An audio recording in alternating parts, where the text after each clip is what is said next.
Ayer, 24 de marzo, 46 años después del golpe de Estado que inició la dictadura más sangrienta que sufrió nuestro país, se vieron episodios de negacionismo explícito.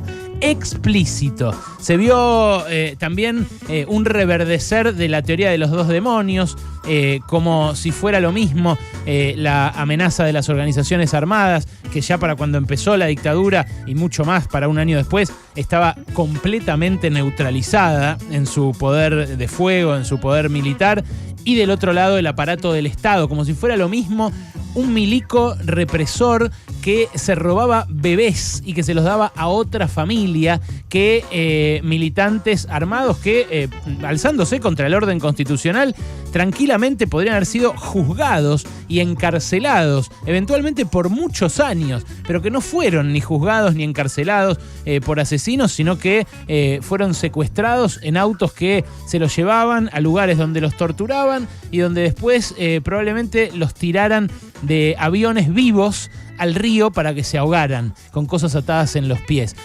Torturas aberrantes como las que perpetró el ejército, la policía, esas llamadas fuerzas conjuntas. Ayer parecía que no habían existido y que lo que hubo fue una guerra sucia, como dicen justamente los negacionistas.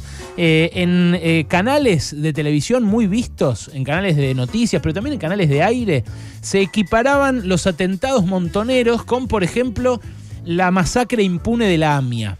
Como si no fuera que la AMIA fue posible por la colaboración de los mismos servicios, canas y milicos que en la dictadura cometieron estos crímenes horrendos, crímenes de lesa humanidad, que además perpetraron desde el Estado. Por eso se lo llama terrorismo de Estado.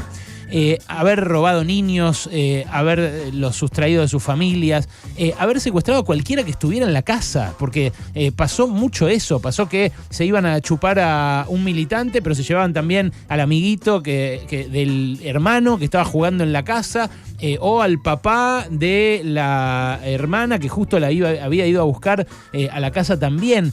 Así de arbitraria y así de macabra fue la represión ilegal durante la dictadura. Pero expresiones como las de la ministra de Educación, Soledad Acuña, que dijo no puede ser que se escuche una sola campana, alimentan nuevamente esta idea de que hubo una guerra, de que había un enemigo a neutralizar, de que los militares vinieron a pacificar el país. Bueno, son cosas que muchos piensan y que pocos se animan a decir, pero que se están animando cada vez más a decir los negacionistas. Ni que hablar Victoria Villarroel, ¿no? La jefa presidenta del autodenominado Centro de Defensa de las Víctimas del Terrorismo, de la lucha armada en los 70. Bueno, ella abiertamente desplegó el mismo discurso negacionista que despliega en los medios de comunicación, que despliega ahora en el Congreso, porque fue electa diputada por la lista de Javier Milei, una lista que supuestamente defiende los valores de la libertad, pero que se rehúsa a condenar la privación de la libertad más aberrante, más abyecta que se haya dado en este último siglo en la Argentina. Bueno, hay muchos casos. Alejandro Fargosi, uno de los jefes de colegios de abogados, de estos que salen habitualmente a reclamar representación de abogados y abogadas, como si no hubieran sido también objeto de la persecución de los milicos, los letrados, sobre todo los letrados del pueblo, ¿no? Los que defendían a trabajadores, a comisiones internas, a militantes políticos. Bueno, Alejandro Fargosi ayer puso un tuit en contra de un acto en una escuela donde nenes y nenas de guardapolvo blanco tenían puesta el pañuelo de las madres de Plaza de Mayo. Le parece una afrenta que alguien haga una representación de las madres de Plaza de Mayo y de las abuelas de Plaza de Mayo, que todos los años son candidatas al Premio Nobel de la Paz, porque el mundo las reconoce. Yo estuve en Corea, por ejemplo, y las víctimas de violaciones sistemáticas por parte del ejército japonés que invadió Corea tienen como ejemplo a las madres de Plaza de Mayo, ejemplo de lucha sin venganza, porque ellas dicen, nosotros no nos queremos vengar, nosotros queremos justicia. ¿Y sabes lo que es tener esa entereza cuando te robaron un hijo? ¿Acaso alguien que haya perdido un hijo tuvo primero la valentía de salir a decirlo enfrente de esa gente todopoderosa que también las podía hacer desaparecer a ellas y que las infiltró incluso con agentes de inteligencia como Astiz. ¿Acaso alguien tuvo la valentía y a la vez la entereza de decir yo no quiero venganza? Yo lo que quiero es justicia. Quiero salir a la calle y saber que se respira Estado de Derecho. Bueno, un montón de casos así hubo. La Nación, el diario La Nación, el diario de los Saguier, de los Mitre, el diario en el que también, según Esmeralda Mitre, que nos lo dijo acá en este programa, es parcialmente de Mauricio Macri, nos regaló su tradicional editorial de todos los 24 de marzo contra las condenas a los genocidas y delincuentes de lesa humanidad. Pero ayer fue un paso más allá. Un paso más allá porque metió una fake news. Esta que decía no en la apertura.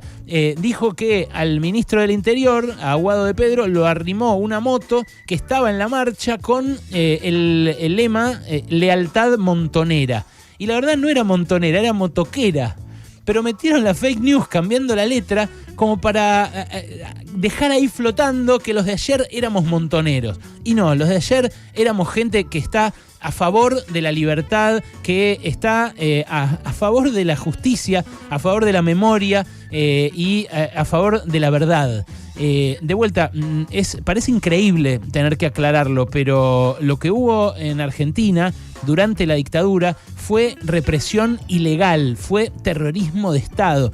Y parece que ese consenso democrático, que parecía inquebrantable, está empezando a resquebrajarse al calor del renacimiento, del reverdecer de las ultraderechas a nivel mundial. Pero la verdad, ¿saben qué? No la van a tener tan fácil. Acá en Argentina no la van a tener tan fácil, porque la realidad es que ayer hubo una manifestación más multitudinaria que, diría yo, casi ningún otro 24 de marzo anterior. Y es cierto, hubo columnas que estaban identificadas partidariamente, como la de La Cámpora, la más numerosa, que puede llevar a la confusión de que esta fue una manifestación oficialista o lo que fuera. Bueno, la verdad que no lo fue.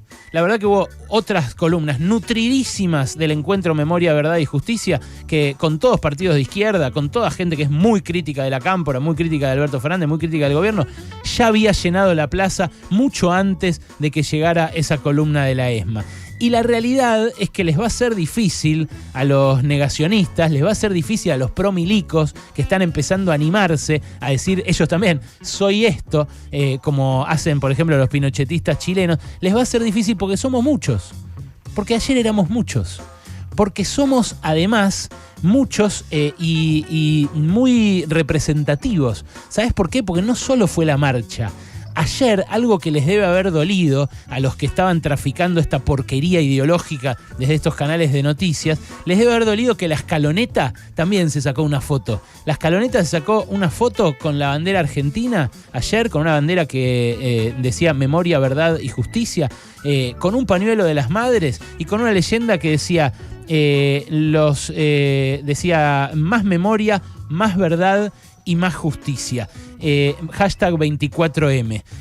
La Escaloneta estuvo maradoniana en esto, la verdad, porque el Diego tenía esa referencia también en el pueblo y esos reflejos para decir que este reclamo no es de una bandera y mucho menos de una bandera partidaria, es un reclamo de toda la Argentina para que de verdad nunca más vuelva a pasar. Ayer, repito, estábamos de todos los colores, de todas las banderas, con todas las realidades, todos gritando ese nunca más. Y la realidad es que los que desde la hora cero estaban tratando de hacer tendencia el hashtag no fueron 30.000, lo que en realidad quieren decir es que estuvo bien lo de los milicos, pero no se animan a decirlo.